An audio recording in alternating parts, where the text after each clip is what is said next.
I don't want to talk about the Bessemer, Alabama unionization vote again, but Senator Bernie Sanders, thank you so much for joining me on the show today.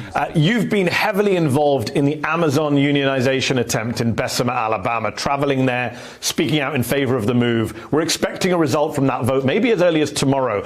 What will a yes vote mean, not just for Amazon and not just for labor unions in this country, but for American capitalism? Well, as you know, Mehdi, Amazon is one of the largest corporations in the country. It is owned by the wealthiest individual in this nation, Jeff Bezos, worth $180 billion.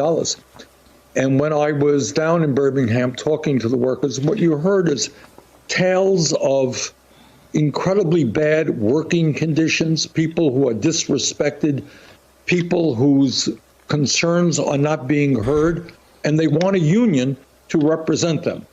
So obviously, if they win that union organizing drive, and I hope that they do, keep going, not only be important for Amazon workers in Birmingham, I think it will spread all over this country to other Amazon warehouses, and I think it will be a shot in the arm for union organizing all across this country. It is no great secret that wages for workers have been stagnant for decades now. Rich are getting richer. Many workers are working longer hours for low wages. We got to grow the union movement. And if we are successful in Birmingham, I think it will have an impact on union organizing around the country.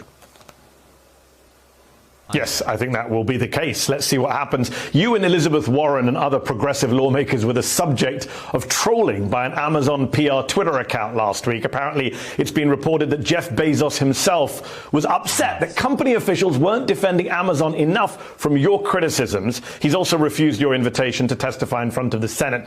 I wonder, how much do you think representative democracy in this country is threatened by the power of a single citizen who is worth $180 billion? I think it's a serious problem. When we talk about income and wealth inequality, it's not just that two people, Bezos being one of them, own more wealth than the bottom 40% of the American people. That is wrong unto itself. But I think we forget the kind of power that these individuals have. Bezos owns the Washington Post. You have large corporations who have thousands of lobbyists all over Washington, D.C., former leaders of the Democratic and Republican Party. They make incredible campaign contributions. So when we talk about the need to create a vibrant democracy, it means taking on income and wealth inequality, bringing power back to ordinary people through campaign finance reform, through ending gerrymandering, to ending the suppression of voters. Dude, ban that fuck? Nah. It is a big issue. It is a very big issue in terms of the power of the few. Yes. And yet, President Joe Biden, while he's admirably proposing an increase in corporate and income tax rates, is refusing to consider a wealth tax on billionaires like Bezos. Why do you think that is? And have you spoken to him about it? Good question, Matthew. Well, I've spoken to the White House, and they are more than familiar with my views on the need to address income and wealth inequality. And I think one of the ways that you do that is, simply speaking, a wealth tax.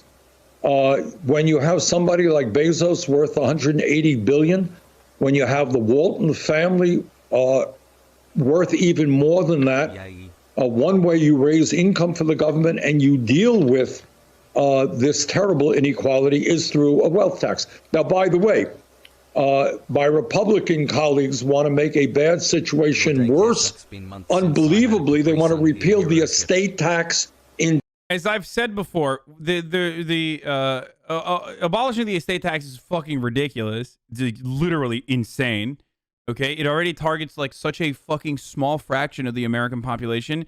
It blows my fucking mind that like dumbasses literally advocate for it on the ground. Like, oh yeah, brother, I don't want my fucking Toyota Corolla to not go to my child when I die. It's like, bitch, you're poor as fuck. Shut the fuck up, okay? You poor bitch.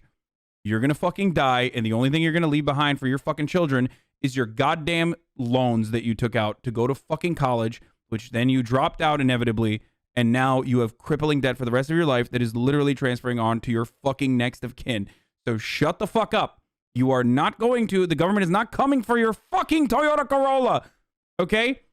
It's motherfuckers making like $5 million or have more than $5 million to $10 million in net worth or not net worth, in wealth overall. Okay, it's a fraction of the country. Okay, hassle. No one is trying to take your beat up F-150. Anyway.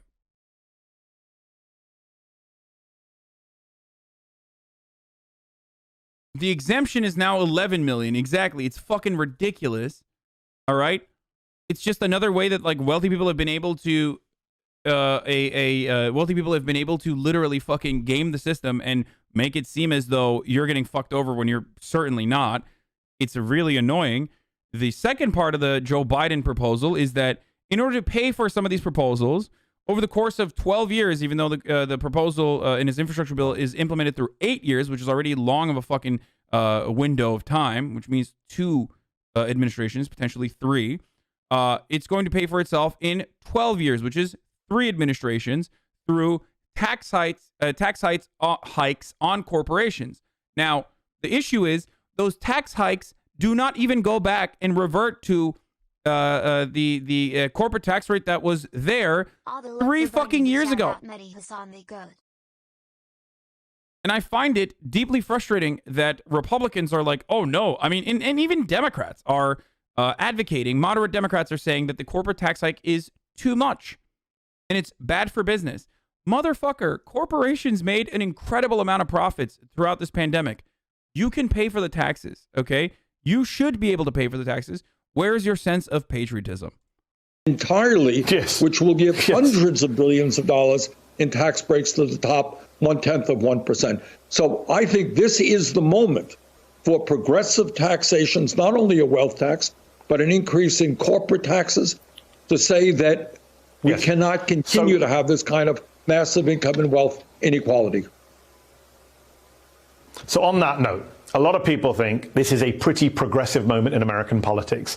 Democrats in control of the White House and Congress, Joe Biden pushing through progressive legislation like the $2 trillion American Rescue Plan. We had part 1 of the infrastructure plan laid out this week, also worth around $2 trillion. But over 8 years, Congresswoman Alexandria Ocasio-Cortez and others in the climate movement think that's a good start, but it just isn't enough money to deal with the challenges we face, especially when spread out over 8 years.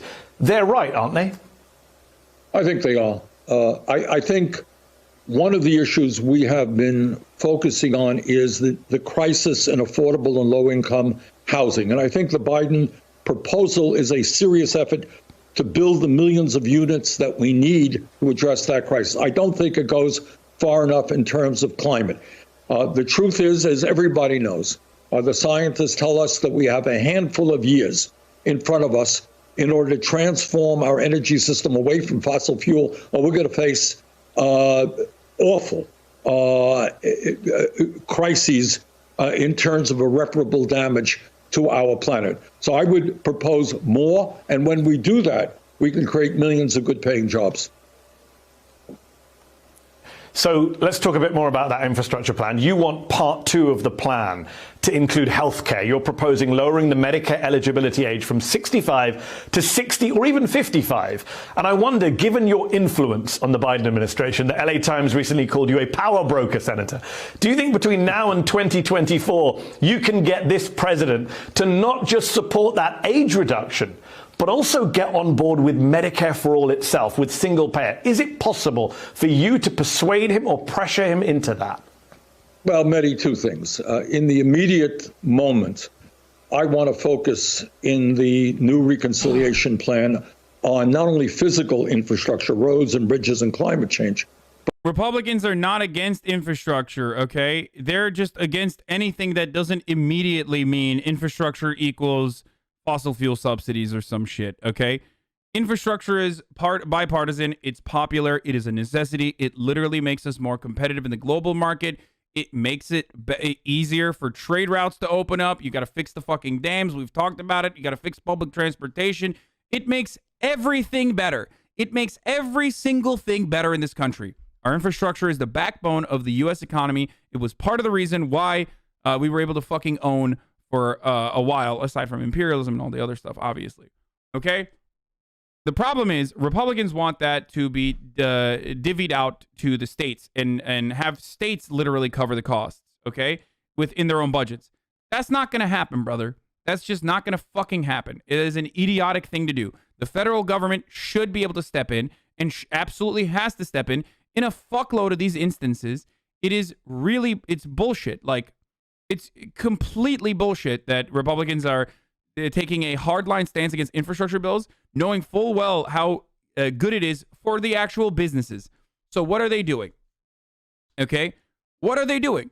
Well, what they're doing is saying this is the Green New Deal. Okay, this is secretly the Green New Deal, which there is some truth to. This is secretly the Green New Deal in some ways. It's like the lightest version of the Green New Deal that you could possibly put together, because there is some subsidies for renewable energy initiatives. There are some efforts to invest in R&D for renewables. There is some infrastructure that is going to be green. This is good. This is overall a good thing. It's nowhere near enough. It's nowhere near. It doesn't even meet the fucking entry point, for the record, as far as like renewable energies. There's no high-speed rail in it. You know, it's fucking personally annoying for me, but whatever. And yet they're still criticizing it, saying this is secretly the Green New Deal. And then there are other initiatives that revolve around, or at least are written specifically to target environmental justice. Okay, because to mitigate the damage that Black and brown communities have faced as a consequence of environmental racism. That is something that Republicans are going to use as a talking point to say, oh, you're just giving money to Flint, Michigan. Like, what about Pittsburgh? Like, bitch, dude, they're giving money to Pittsburgh as well. Okay, they're giving money to white neighborhoods as well that have been crippled.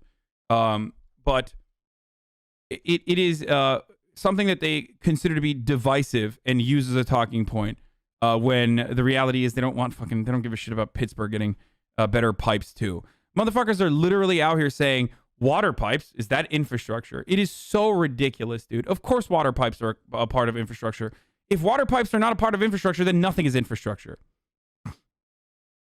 Environmental racism is the negative consequences of climate change impacting Black and brown and poorer neighborhoods disproportionately than other neighborhoods. That's what environmental racism is. It's when Flint gets destroyed, or not Flint, sorry. It's when Puerto Rico gets destroyed, for example, right?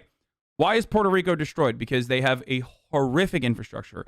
Why do they have a horrific infrastructure? Well, because hedge funds have literally fucking robbed Puerto Rico for decades and have placed them under tremendous debt.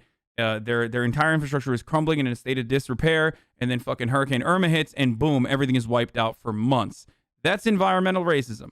The consequences of climate change are faced in way higher, in way more brutal ways in areas that have a larger population of Black and brown people. Flint is also environmental racism in the sense that if you are living in a Black neighborhood, a predominantly Black neighborhood, the local government doesn't give a shit about you. The state doesn't give a shit about you. You're not going to get you're not going to get the support that is absolutely necessary that the government should provide to you, the base level of material equality the government should provide for you. You're not going to see that. And that's why you're going to get lead poison. Your children are going to fucking have like serious learning disabilities as a consequence of being lead poisoned at such a fucking early age. It's really horrible shit, okay? And it happens all the time. Yeah, and then the first Black president will then come to your fucking neighborhood and drink a glass of bottled water in front of you while faking it as though it's like literally tap water. And that's what's that's environmental racism, okay? That's what that is.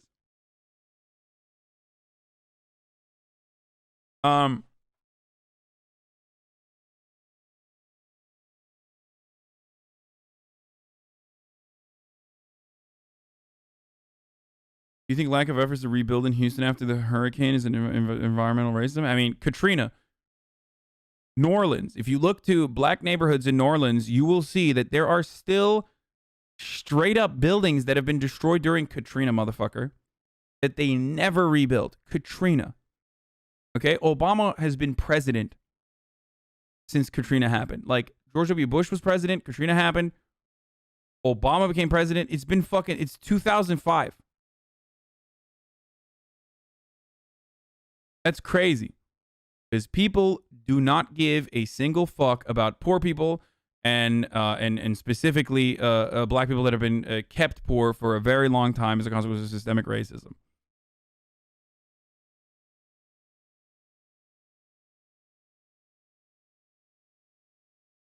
Okay? But on human infrastructure as well. And that means addressing the crisis in education.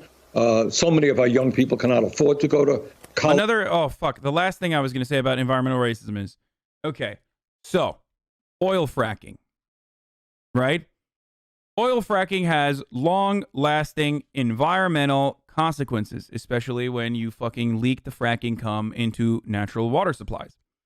This is part of the reason why oil barons themselves in the state of Texas will do everything in their fucking power to stop oil wells from being produced in their own backyards because, hey, what the fuck are you doing? I'm from Texas, motherfucker. You don't put a fucking oil well in my backyard. I put an oil well in your backyard. So where do they put the oil wells? Where do they put the fracking towers or wells or whatever the fuck? They put it in black and brown neighborhoods. And then those kids end up getting fucking cancer. Okay? That's environmental racism as well. It happens in LA. It happens all around the world. It happens all around America.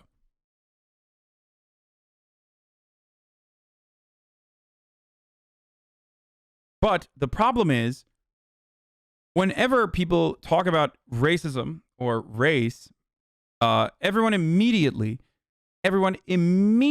turns around and starts drawing battle lines. Like, well, what about white people? It's important to address the problems of all Americans, okay? I have never, ever made an argument to say, like, fuck white people, fuck poor white people, their problems don't fucking matter. That's why I even think communicating the needs of American working class as American working class that is diverse, black, brown, yellow, white, whatever, okay? I think that communicating it in that regard is better overall. Green. Green as well. Okay? Fuchsia, turquoise, every color of the spectrum. Okay? Communicating the orange, communicating the interests of all Americans is the best way to go about it. I think that a problem that Democrats engage in is just being like, we are only going to do this we are earmarking a specific amount of money just for black people. That shit triggers the fuck out of Republicans. It is a super easy way. It is a super duper easy way to just be like, yep, fuck them. They don't give a fuck about white people, and agitate the anxieties that working class whites feel, that instead of communicating to them that, like, no, this shit helps you too, motherfucker. Like, it literally helps you. So focusing on these issues, admitting and understanding that there is a historic reason as to why black people and brown people and their communities are going to get more money earmarked for them, while simultaneously saying, like, this is a problem that impacts poor neighborhoods all the fucking time, which is precisely why we care about all of the neighborhoods that are in a state of disrepair, not just black and brown ones, but here's why we're earmarking a certain amount specifically to hyper-focus on these communities, is the best way to go about it, and not just literally being like, this is how we're defeating racism by giving, black neighborhoods all of the infrastructure or whatever, which is what Joe Biden communicated. Like the way he talked about it was in an effort to straight up make this a program that liberals are going to be on board with. He just kept saying, like, he just kept talking about the social justice component of this. Okay?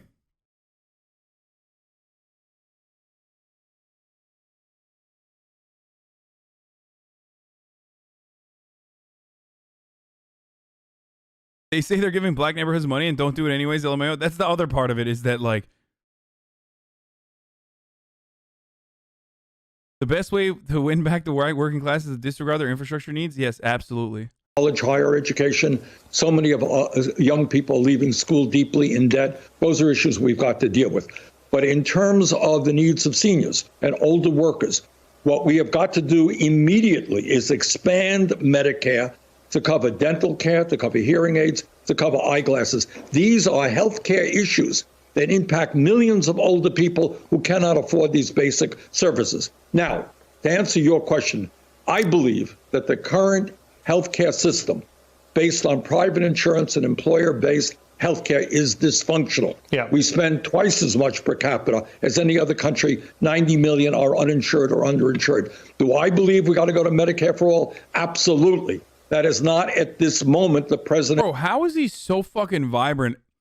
He's literally like 700,000 years old, dude. Like, how? How is he so fucking, like, youthful? President's view. But we got a strong grassroots movement that is going to do everything that we can to make sure this president moves in the direction of understanding that healthcare is a human right, not simply an employer-based benefit. You mentioned the grassroots movement. A lot of frustrated progressives, especially online, and you know this, often ask, why can't you, Bernie Sanders, use the leverage that Joe Manchin often uses to get his own way on issues like the $15 minimum wage or expanding health care? Why can't you throw your weight around, they say, threaten to vote against things like Joe Manchin? That's a good question. Dude, Manny does really good. He does do really good fucking interviews. Look at the results. First of all, if you look at the results of what happened, look, I'm not the president, good shit. But I think what most people would tell you is what we did in the rescue plan was the most significant piece of legislation for working class people in the modern history of this country. And we're moving forward in a similar direction. We can't get everything we want. That's simply the reality. Any one person can say no. But right now, I think we are moving forward. We're going to push it as hard as we possibly can, and I'm proud of the direction in which we are moving. And just on Joe Manchin, you say you support getting rid of the filibuster, but Senator Joe Manchin has said he won't agree to that. He doesn't back a $15 minimum wage increase. He doesn't back the 28% corporate tax rate that's proposed. When you were running for president, you said you would go to West Virginia and rally working people there against Senator Manchin, pressure him to do the right thing. Hold on. Let me just ask the question. Let me just ask the question, Senator. Do you think President Biden should pressure Joe Manchin in the way you said you would, or will that just make him defect to the Republican Party, some people say? First of all, talk to Joe Manchin. Again, dude, what the fuck? Yo, I originally thought like Manny was being a little bit of a lib when he was, you know, before he got the fucking MSNBC position. But goddamn, dude, he is like, he does a good fucking job. Like, what he's doing, this is a great question to ask Bernie Sanders. It is a contentious conversation. And it's actually fucking good. Like, this is a solid ass question. Respect. Straight up. But second of all, there is a lot of work being done internally in terms of bringing the Democratic caucus together. Once again, we passed the most significant piece of emergency legislation, which, among other things, will cut childhood poverty in half. I expect that the second reconciliation bill... Kamala went on West Virginia local TV. Yeah, she did a good job with that. And then they fucking literally, they straight up fucking dialed it back after... I mean, they had way more that they could do. They had way more that they could do with the Senate parliamentarians' decision. And instead of actually fucking going along or instead of actually following through on the promises that they had made on the campaign to the American people, recognizing how popular it is, and consistently applying pressure to all of the naysayers within their own ranks, they chose to lay the blame. They chose to lay the blame on the Senate parliamentarian, and it's not fucking good. Will be very profound in creating millions of good-paying jobs. And by the way, I'm going to do everything that I can, along with others, in making sure that we do pass that $15 an hour minimum wage. Understood. As well but as you support internal pressure. But But you support internal pressure on Joe Manchin, not publicly going to West Virginia and calling him out, as you said. Well, I think there are a variety. I have no problem with going to West Virginia. But I think we need a grassroots movement that makes it clear to Joe Manchin and everybody else in the United States Senate, including Republicans, that the progressive agenda is what the American people want. They want to raise that minimum wage to $15 an hour. They believe that health care is a human right, should be universal. They demand that the rich stop paying their... What? You're a weirdo for real? Your actions...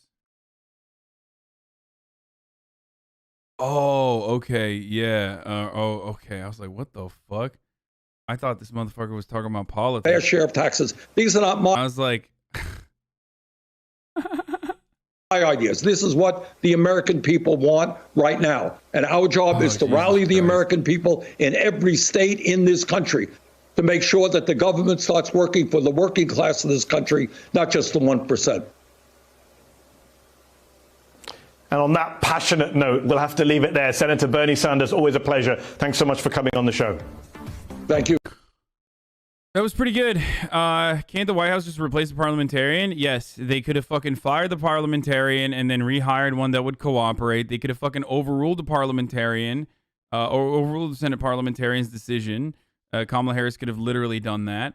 It's just, as I said, it's just ridiculous shit. Like they totally use the Senate parliamentarian to say, oh God, it's not actually just Joe Manchin's fault. It's like, we just simply can't do this. It's fucking bullshit. Republicans have in the past like fired parliamentarians. I think it was during the Iraq War for not going along with their agenda. I think Trump threatened to fire the Senate parliamentarian as well. It's so stupid. There's nothing that prevents Republicans from going along with whatever the fuck they want to do.